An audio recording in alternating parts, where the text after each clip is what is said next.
Under the cold wash of fluorescent light, a silver supercar sat silent, its hood open, engine steaming, surrounded by men in tailored suits and gleaming badges.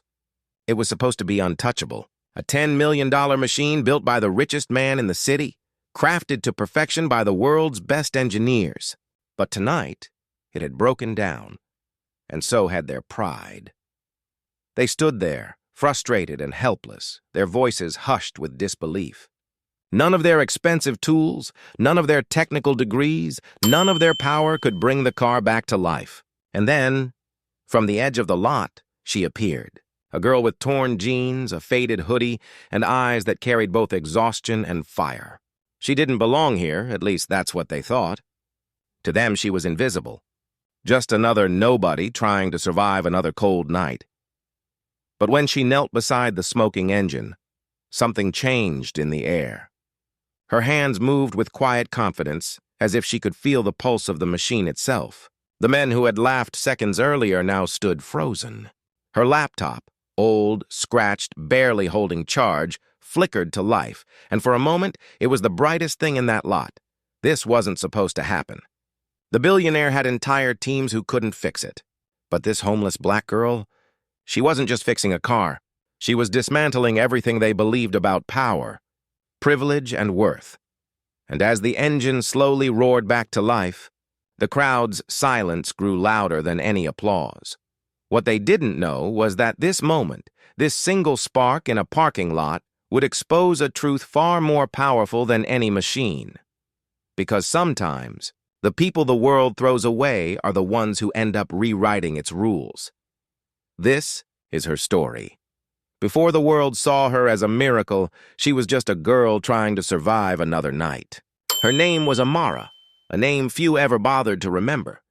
She slept wherever the city forgot to clean, under bridges, beside dumpsters, in the corners of parking lots lit by distant security lights. Each morning, she'd wash her face with cold water from a cracked bottle, tie her hair back, and whisper to herself that she wouldn't give up, not today. Before life took everything, she dreamed of becoming an engineer. Machines fascinated her. The rhythm of gears, the logic behind wires, the way broken things could work again if someone simply believed they could. But dreams cost money, and money never reached girls like her. After her mother's death and a landlord's final eviction notice, Amara's world shrank to what she could carry in her backpack. Still, she found ways to learn. She spent hours outside the public library, tapping into its Wi-Fi, watching engineering tutorials until her phone battery died. Sometimes, she'd help strangers fix their cars just for the chance to touch an engine again.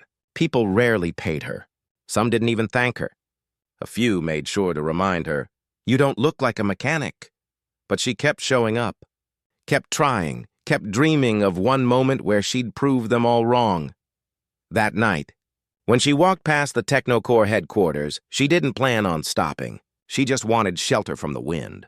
But fate doesn't ask for permission, it simply arrives. She noticed the commotion first.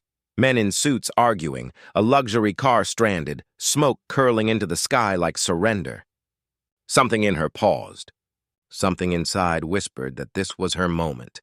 The kind she'd imagined but never believed would come.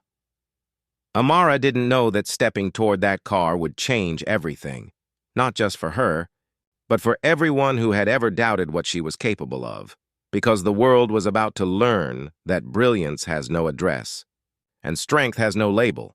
The parking lot did not hum. It held its breath. White light washed the concrete in a sterile glow, and the silver supercar looked less like a machine and more like a monument that had failed. Amara moved toward it with the gait of someone used to being noticed only when convenient. She felt the way attention stuck to her, first in fragments, then all at once, like cold rain that couldn't be brushed off. The men in tailored suits turned to look, not with curiosity, but with the calculation that weighed who had permission to exist in their circle of light. Security scanned her from shoes to hair as if dignity could be stripped by a stare. A few hands found belts, radios, postures that said, "Keep your distance," without a word said out loud. She kept walking. Normal life had taught Amara how to make herself small, to carve a space in the margins where hunger and time argued with each other. But the hum inside her head, the thread that connected problems to solutions, grew louder than fear. She saw the engine smoke not as a threat, but as a language. Heat meant friction. Friction meant resistance. Resistance meant a story waiting to be told if someone listened long enough. She knelt without asking.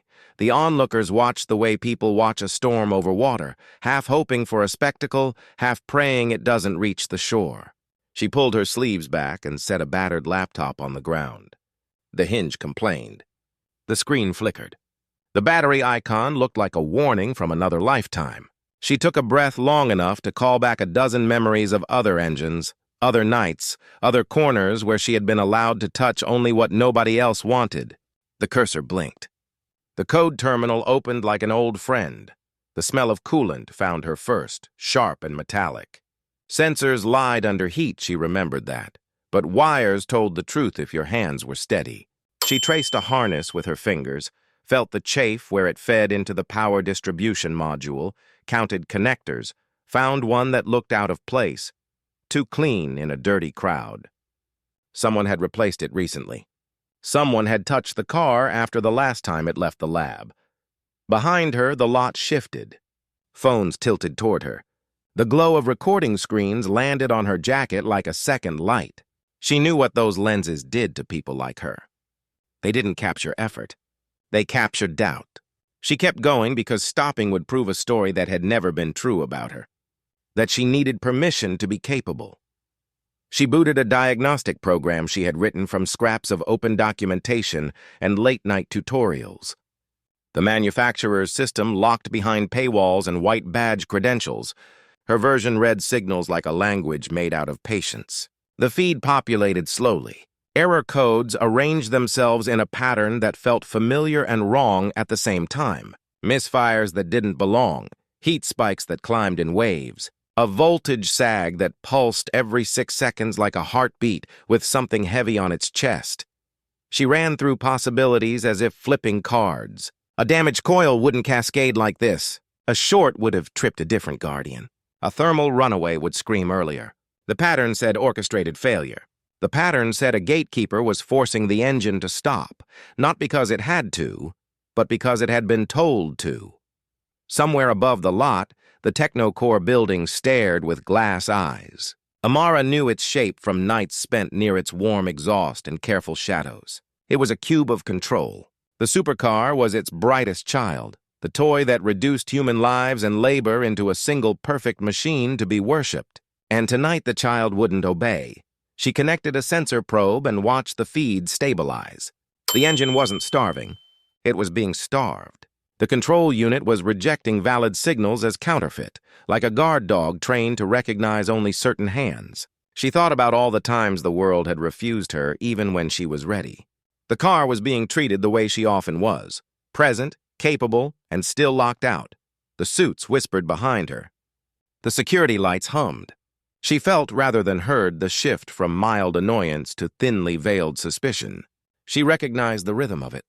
If the machine came back to life, credit would be swallowed by a story that fit their comfort. If it didn't, blame would find the nearest target that couldn't argue back. Her hands grew steadier. She assembled a bridge in code, a way to test the ignition logic without tripping the system's suspicion. She had built pieces of it months ago after watching a lecture through the library window, too far to hear, close enough to study slides. The bits clicked into place. The cursor stopped blinking. She sent the first signal. The engine responded with a cough that sounded like an animal waking up in chains. It wasn't life. It was memory. The crowd exhaled in confusion. Then the control unit slammed the door shut. Warning lights flared. Her laptop beeped the way old machines do when they want to say, "Please hurry." A shadow fell across her hands. A pair of polished shoes planted themselves near her bag. Papers from inside, the kind that proved nothing and everything, spilled onto the concrete. A shelter notice with her name spelled wrong, an old eviction slip with the ink faded, a flyer about a nonprofit that never returned emails. The shoes nudged a page. She felt heat crawl up her neck, not from the engine, but from the way it felt to have your life scattered in front of strangers who measured your worth in square footage and watch brands. She gathered the papers and slid them back with a precision that said, "Not today." A new pattern started to form in the diagnostic feed, one she didn't recognize immediately. The engine management software kept checking a remote authorization token that never arrived. The car was waiting for a handshake from a server. Without it, the machine would keep strangling itself to avoid risk. The handshake didn't come because permission wasn't in the room. Overhead, office lights blinked in the top floor. A figure moved near the window and remained there. Somewhere a phone call was happening that wasn't about solving the problem, but about owning the solution. She thought about the distance between access and ability, how the span between those two things swallowed people who looked like her and left their names unclaimed. She followed the harness to an auxiliary port tucked near the firewall. Her fingers found a connector that didn't match the spec she had memorized weeks ago while watching a promotional video on mute. The connector was aftermarket, installed by someone who didn't expect scrutiny. She remembered the clean terminal she'd seen earlier. She remembered that failure had a signature when it was deliberate. The laptops of the men around her cast rectangular pools of blue on the ground, but none of them crouched. They watched to study the spectacle, not the system. She measured the current at the port with an ancient meter whose screen had more scratches than numbers. The reading fell in intervals, not a smooth decline, but a staircase. Each drop aligned with the heartbeat pulse. The car was being told to fail in rhythm. Somewhere a script ran with malicious grace. The lot shivered when a new vehicle rolled in from the far end. A dark SUV with windows reflective as the building behind it. Its engine sounded like authority. Amara didn't turn to look. She had learned long ago that eye contact sometimes invited trouble, and tonight her attention could not afford to be borrowed.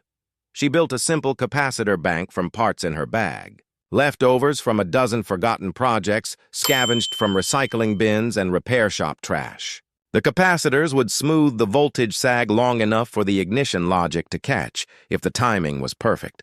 She soldered quietly with a pen-sized iron that drank from a cracked power bank. The smell of rosin lifted, and for a moment she was 12 again, watching her mother repair a busted fan because the summer heat didn't care about bank balances. Her mother's hands had been precise even when tired, a symphony of competence the world had refused to listen to. That memory steadied Amara's breathing. She clipped the bank in line. She timed the pulse. She sent the second signal. The engine started to spin, slower than ideal, then gathered speed until the note sharpened. The coolant pump kicked grudgingly. The air intake found its rhythm. The data stream aligned. For 3 seconds, the machine forgot to doubt itself. Then a new wall appeared. The remote authorization locked harder. The system had noticed her workaround and decided the threat level had changed. The screen filled with red. From the SUV, an official stepped out and watched. It was the posture of someone who assumed outcomes would match expectations. Others standing nearby shifted their weight to mirror him. A few clapped ironically, not loud enough to be brave, just audible enough to make humiliation feel efficient. Amara did not move, because every move had to be chosen like a word in a language that could be misread. She searched the car's network map. The control unit's handshake request bounced into nothingness and returned like an unanswered knock. She remembered a rumor from a forum thread about a hidden service mode, a bridge that engineers used when the official servers were down. The rumor had no diagram, only a phrase that everyone who didn't belong called superstition. She chased the route anyway. The service mode required a physical acknowledgement from 2 separate sensors, an impossible pair under normal conditions, because a hand could not reach both at once. Maybe that was the point. Maybe the mode assumed 2 trained people in the room. She had 1 pair of hands and less than a minute before the battery's patience ended. She built a tool out of a zip tie, a binder clip, and a fragment of wire pulled from a dead charger. She rigged the sensors into agreement and sent the 3rd signal. The engine roared but remained shackled. The sound grew confident enough to turn heads. The building's window figure leaned closer. The SUV official crossed his arms. The men in suits exchanged looks that said the narrative needed to be managed from this moment forward. The car wanted to live. The system still didn't trust it to. On the ground near her knee, a small ratchet rolled, bumped the curb, and spun lazily. It made her think of all the circular paths she'd been forced to walk. Appointments rescheduled, Interviews that were never interviews, programs that celebrated diversity with brochures and shrank when confronted with accountability. She caught the ratchet and stopped the spin. Her meter screamed. A heat spike climbed in the exhaust manifold sensor. It wasn't real. The IR snap she took from the housing told a different story. The control unit had poisoned the reading to trigger a shutdown. If it shut down now, the crowd would file the moment as proof that people like her were risky. If it kept running on a lie, the machine could damage itself because the software believed its own panic. She wrote a short intercept routine that treated the false spike like static and averaged it out. The car no longer saw a crisis and adopted the truth her tool provided. The cooling fans obeyed the real temperature and set to work. Steam thinned. The engine's note stabilized until it sounded less like a trap and more like readiness. The crowd quieted, the way people quiet when a result contradicts a belief they didn't know they had admitted. Footsteps approached from behind with a pace that matched a decision already made. Radios crackled, the kind of noise that announces enforcement, not assistance. She pictured handcuffs that would feel cold at first, then hot under humiliation. She saw headlines that swallowed nuance, comments that turned her into a caricature, and hands that folded while they decided what her presence meant. She kept her eyes on the screen. Her battery icon blinked red. The laptop would die in under a minute. Without the intercept routine running, the car would revert to its fear and shut itself off. She rummaged for the emergency pack she'd built out of a torn scooter battery and a nest of taped wires. It looked like a small animal that had survived a fire. It would either give her 5 minutes or explode with drama she could not afford. She connected it. The screen brightened with a sigh. A movement near the crowd caught her eye. An older technician in a worn jacket, face lined with years of work rather than weeks of prestige, watched her not like a threat but like a student solving a problem the teacher had refused to assign. His eyes held a story that didn't belong to this night alone. He shifted as if to help, then stopped, reminded by invisible rules about who gets to claim success and who gets to be exited from the premises. The engine steadied again. The defeat did not come. Something new did. A system message appeared that she had not triggered, an invitation to accept official control from an administrative console. The building was trying to take the wheel back, not to save the car, but to save the narrative. If she handed control over now, they would fix the last inch and claim the mile. If she refused, they would call her reckless and make reckless stick. She thought about the last year like a single, unbroken night. She pictured her mother walking home in a uniform that left no doubt about the hierarchy of the place that issued it. She remembered the day they were told the promotion list was full without anyone checking it, the day a supervisor praised her idea and wrote his own name at the bottom of the patent application. She remembered the feeling of being tolerated but never believed. She looked back at the screen. She declined the invitation. The SUV official moved closer. The men around him reorganized their faces into expressions that held both nervousness and opportunity. Somewhere behind them, someone started recording more deliberately, framing the shot to include the building logo and the silver car and the girl whose hoodie had more mended places than original fabric. The video would travel faster than justice. She knew that. She also knew that the truth sometimes rode passenger with the people who refused to let go of the wheel. Her code reported that the authorization token had been spoofed locally, not requested from a server. Someone inside the building had installed a kill switch configured to respond to a specific device. If she could match that device signature, the control unit would listen. She scanned the immediate network and found a thumbprint that repeated like a watermark. It lived in a diagnostic tablet resting in the hands of a man who had been laughing when she first arrived and now pretended not to exist. The tablet and the car had been arguing for the last hour, and the tablet was winning because it had the privilege of being believed. She copied the thumbprint and built a twin out of software and stubbornness. The car believed her for the first time. The kill switch loosened its grip. The engine's idle smoothed into a polished hum that sounded like relief. The men in suits adjusted their ties in the mirror of each other's certainty returning. She could see how the press release would read. A team effort. A breakthrough under pressure. A triumph of innovation led by the best minds money could gather. The laptop vibrated with a new notification she hadn't asked for. A geofence alert triggered.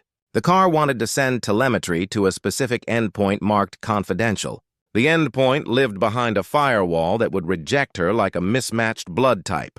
She blocked the transmission and replaced it with a recorded version that told only the part of the truth that didn't hurt anyone who didn't deserve it. She thought about secrets and who gets to keep them. She chose to keep this one for now. Another problem emerged, as if the car, insulted by being tamed, wanted to reveal what had always been broken. The drive-by-wire system lagged unpredictably. The lag would be unnoticeable at low speeds and deadly at high ones. It was a manufacturing flaw disguised as a ghost, the kind that kills quietly and buys silence afterward. Her routine flagged it. Her memory filled in the rest. A forum post vanished after 20 minutes, a whistle in an interview answer, a settlement rumor that moved like smoke through the right conversations. She saw the shape of a cover that had lasted long enough to be profitable. She stood without fully standing, knees still bent, heart still near the ground. The building window emptied. The SUV door opened. She realized the next minutes would not be about fixing a car. They would be about surviving a story. If she spoke about the flaw, they would say she didn't understand. If she kept quiet, someone else would be hurt. Because she had been made to carry a burden she didn't break. She adjusted the idle and removed her capacitor bank so the car would not depend on a piece of her that could be blamed later. She saved logs to a drive that looked like a key and tucked it deep into her shoe. She closed her laptop halfway and held it like a shield. The engine was steady, ready to preview power, ready to leap into motion at a command it now trusted. The men stepped forward with practiced gratitude painted over possessiveness. The SUV official waited for a moment that felt like a cue in a play where only one actor had been given the script. The wind lifted edges of paper somewhere in the dark. A drone hovered near the edge of the lot, a small eye that belonged to nobody and everybody. The comments that would follow it already wrote themselves in the back of her mind. Why was she there? What was she doing? How could this be safe? Who was responsible? Why did she think she belonged? She didn't have answers that could fit into the boxes that awaited them. She had a hum in her chest that matched the engines and the understanding that competence without protection can look like trespassing. The official finally moved. The crowd adjusted with him. For a second, the building's sign reflected off the car's surface and framed her kneeling figure with a halo she did not want. The sound of the engine filled the night with possibility and threat. The story could go either way. It usually did at this point, and history tended to pick the side with the louder microphone. She saw the older technician again. His eyes held a warning that had nothing to do with combustion and everything to do with consequence. The security team fanned out with the choreography of inevitability. Across the lot, a monitor inside the building displayed a real-time feed of her IP address and an overlay that labeled her an unknown actor. Unknown when every system she had touched now ran more honestly because she had refused to surrender to the version of truth that kept power comfortable. Her laptop flashed another alert. The administrative console inside had just initiated an action: revoke and replace. It would overwrite the car's logs, erase her footprint, and generate an official narrative that credited the rescue to the system she had been forced to work around. She had seconds before the event history transformed into a fairy tale. She slid one hand under the car's frame to disconnect a hidden memory module she had found earlier. A component few would think to search. The module clicked free and her heart kicked once hard. She slipped it into her sleeve. The engine didn't notice. It just breathed. A hush fell over the lot, the elastic quiet that stretches right before something snaps. Then the radio at a guard's hip crackled with a phrase that changed the temperature of the air, and Amara understood that the night had chosen its next shape. The engine purred, obedient and bright. The overwrite countdown ticked toward 0. The circle around her tightened by inches, and somewhere in the building, the billionaire turned from the window, ready to step into the light with a smile rehearsed for a victory he had not earned. Would the truth survive the next minute? Or would she? The engine's roar filled the air like a heartbeat fighting for survival. For a moment, everyone stood still, awed, confused, threatened by what they were seeing. The billionaire himself emerged from the shadows. his polished shoes reflecting the machine's light. His expression caught somewhere between disbelief and irritation. This wasn't part of the plan. A homeless black girl wasn't supposed to be the savior of his empire's creation. Amara's hands trembled from exhaustion, grease marking her sleeves like medals of defiance. Her old laptop hummed beside the roaring engine, a fragile bridge between genius and poverty.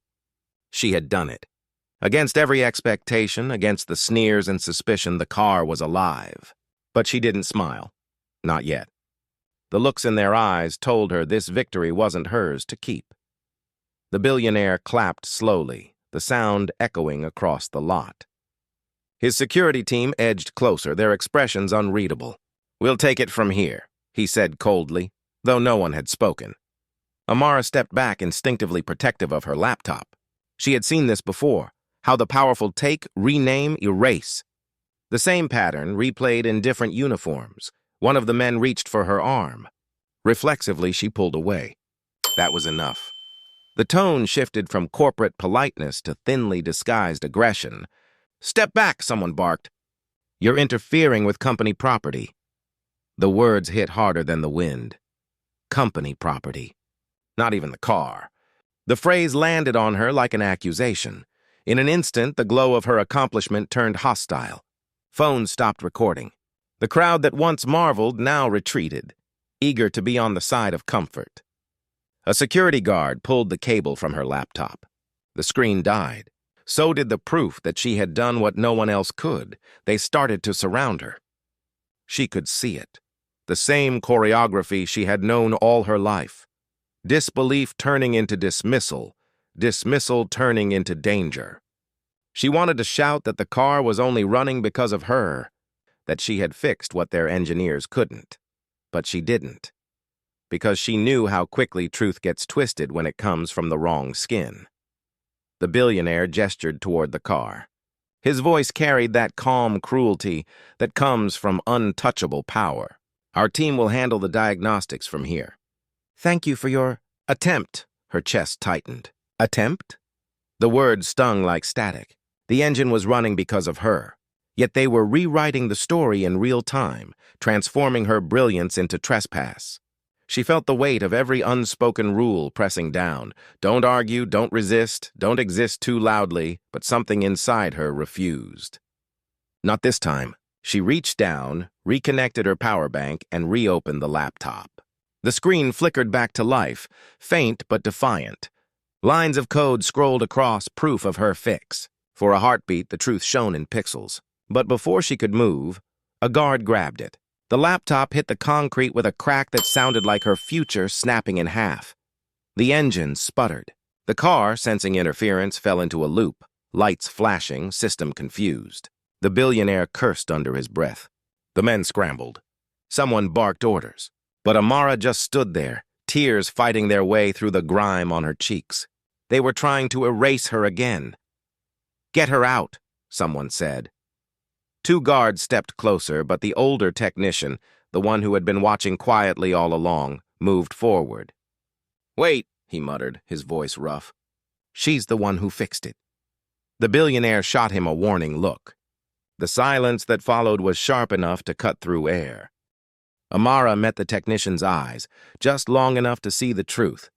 He believed her. He'd seen what she did, but belief from one man wouldn't save her now. A siren wailed in the distance, its echo bouncing between glass and steel. Someone must have called the police, reporting a disturbance. She felt panic crawl up her spine. She had been here before, in places where her presence was mistaken for threat, where survival depended on submission. Her heart raced. Every instinct told her to run, but she didn't. Instead, she walked to the car. The guards yelled, but she ignored them. She leaned close to the open hood, her voice steady but quiet. "You were meant to work," she whispered, not to the men, not even to herself, but to the machine that had been suffocating under their control. Then she typed 3 final commands. The car's dashboard lights pulsed, and the engine came alive, not in obedience, but in rebellion. The sound was raw, unfiltered power. The billionaire's face drained of color as warning codes filled his display. The system logs projected her name across the console, tagging her as the last authorized operator. No corporate server, no override could delete that. Not yet. Gasps erupted around her. The truth had been written into the machine itself. The guards froze, unsure whether to move or wait for orders. The billionaire reached for his phone, fury tightening his jaw. "Lock her out!" he shouted. But it was too late. She had already disconnected the link. The car belonged to no one now. Not him, not her, not anyone who believed ownership came with wealth. It was free, for as long as truth could breathe. The police lights grew closer, their blue flicker reflecting off the silver hood. The billionaire straightened his jacket, ready to play the victim. "She's trespassing," he rehearsed quietly. "She's unstable. She damaged company property." The script was ready. Amara's pulse quickened. She could already see how this would look to them, a homeless girl at a corporate facility, surrounded by expensive machinery. She would be lucky to be heard, luckier still to be believed. But when the first police car pulled in, the engine of the supercar let out one final roar, so loud it drowned out everything. The headlights flared, reflecting off the wet pavement, catching the faces of every man who had doubted her. For a moment, it was as if the machine itself was defending her, declaring the truth in the only language they respected. Power. The cops shouted for her to back away. Her heart pounded. Flashlights blinded her. Hands reached out. She stumbled back, trembling. The billionaire spoke quickly, fabricating his version of events. But before anyone could touch her, the technician stepped forward again. "She fixed it," he said, louder this time. "I saw it. Every line of code, every connection. That car was dead until she touched it." The words hung heavy in the cold air. The officers hesitated. The billionaire glared at him, rage layered with fear. The technician kept talking, voice firm. "If you arrest her, you'll have to arrest the truth too." Amara stood frozen, torn between disbelief and relief. Someone, finally, had said it out loud, but the victory was fragile. One wrong move, one bad headline, and it would all disappear. The police looked between the billionaire's tailored calm and the girl's dirt-streaked face, weighing credibility like currency. Then, something unexpected happened. The car's onboard screen flickered again, displaying a line of text that made the crowd gasp. "Unauthorized access, user ID, Amara D, her name." In the machine, logged permanently, it was undeniable proof. The billionaire's jaw clenched. The police lowered their hands. The guards stepped back. And in that small pause between anger and surrender, Amara felt something she hadn't in years. Vindication. But victory had a price. The billionaire leaned close, his voice a hiss only she could hear. "You think this changes anything? Tomorrow the headlines will call you a hacker. You'll disappear before sunrise." She met his stare, unflinching. "Then make sure the world hears me before I do." A flash went off. Someone had recorded it. Maybe the technician. Maybe a stranger. Maybe fate. But it was enough. The truth was now outside their control. The sirens faded. The crowd dispersed. The billionaire turned and walked toward the building, fury trailing him like smoke. Amara stood alone beside the car she had resurrected, the night air cold on her skin. The engine purred softly, a faint mechanical heartbeat in the silence. For the first time in her life, she wasn't invisible. But as she looked up, a drone light blinked above her. Hovering, recording, watching, her victory was real.